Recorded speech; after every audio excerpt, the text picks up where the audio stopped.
దేని గురించి చింతపడకుడి గాని ప్రతి విషయములోనూ ప్రార్థన విజ్ఞాపముల చేత కృతజ్ఞతాపూర్వకముగా మీ విన్నపములు దేవునికి తెలియచేయుడి.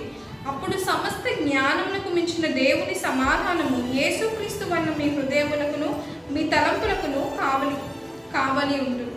దేని గురించి ఈరోజు అంటున్నాడు, నువ్వు ఐహిక విచారణ, అయ్యో రేపేమవుతుందో, ఎలా జీవిస్తానో, ఏంటో నా లైఫ్ అనుకుంటున్నావేమో. కానీ నువ్వు ఎప్పుడైతే దేవునికి నీ యొక్క లైఫ్ని సబ్మిట్ చేసుకుని, దేవా ఐమ్ లివింగ్ ఫర్ యూ, నువ్వు తప్పకుండా నా జీవితంలో మరి నేను అనుకునే దానికంటే నేను దానికంటే మంచి కార్యమే నువ్వు చేస్తావని నాకు తెలుసు అని ఎప్పుడు అటువంటి ఆలోచనలు సాతాను రాకుండా చేస్తాను. ఎందుకంటే ఎప్పుడు చూసిన డౌట్, ఏమవుతుందో లైఫ్ ఏమైపోతుందో నువ్వు అంత చింతించాల్సిన అవసరం లేదు. నీ తలలో ఉన్న తల వెంట్రుకలు కూడా ఆయన ఆల్రెడీ లెక్కించిందంట.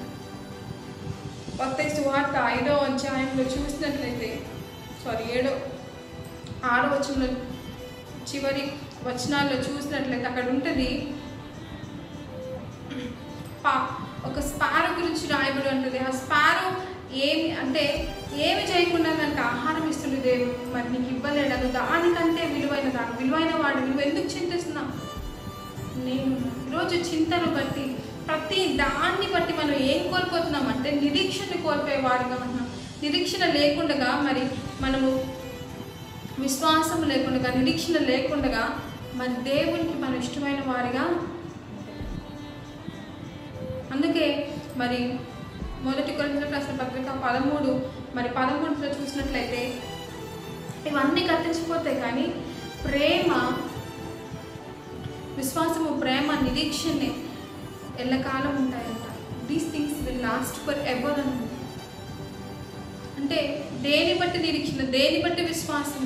నీకు దేవుడు తెలిసినా కూడా, నువ్వు దేవుడిని ఎరిగినా కూడా, దేవుని కార్యాలు ముందు నువ్వు చూసినా కూడా ఎందుకు మరలా దేవా నా లైఫ్ ఇంకా అయిపోయింది, లేకపోతే నేను ఏ నిరీక్షణ లేని వాడిగా ఉంటున్నాను అనుకుంటున్నాను, ఎందుకు చింతిస్తున్నా? చూడండి, చింతించడం బట్టి మనము ఒక రోజుని మనం యాడ్ ఆన్ చేసుకోలేమంట మన లైఫ్లో. అన్నప్పుడు ఎందుకు చింతిస్తున్నాం?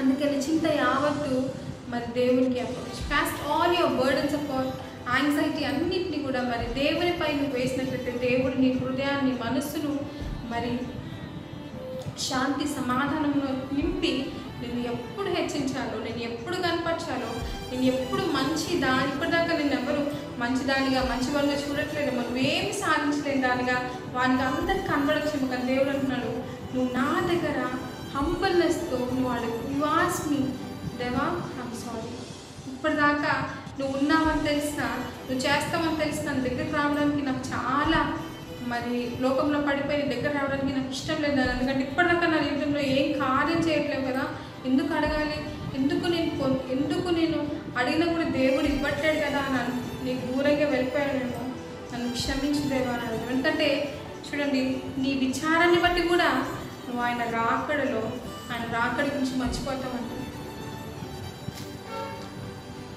కాబట్టి మనము జాగ్రత్తగా చూసుకోవాలి. ఈ విషయాలన్నీ కూడా మన హృదయాలు, ఎన్నోసార్లు హృదయాల గురించి మనం ధ్యానించుకున్నాం. హృదయంలో కలుగు ప్రతి ఒక్క ఆలోచన, తలంపు అన్ని పాపం అయినప్పటికీ ఆ పాపాల నుంచి ఎలా జయించగలగాలో కూడా మనం నేర్చుకున్నాం.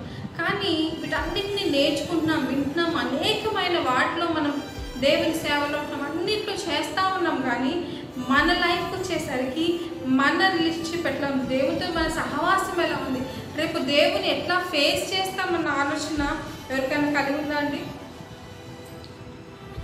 దాని గురించి ఆలోచించాల్సిన టైం ఇప్పుడు కాదు, చాలా టైం ఉన్నట్లు. సమయం ఉన్నప్పుడే మనము మన లైఫ్ని సరి చేసుకొని దేవునితో జీవించాలి.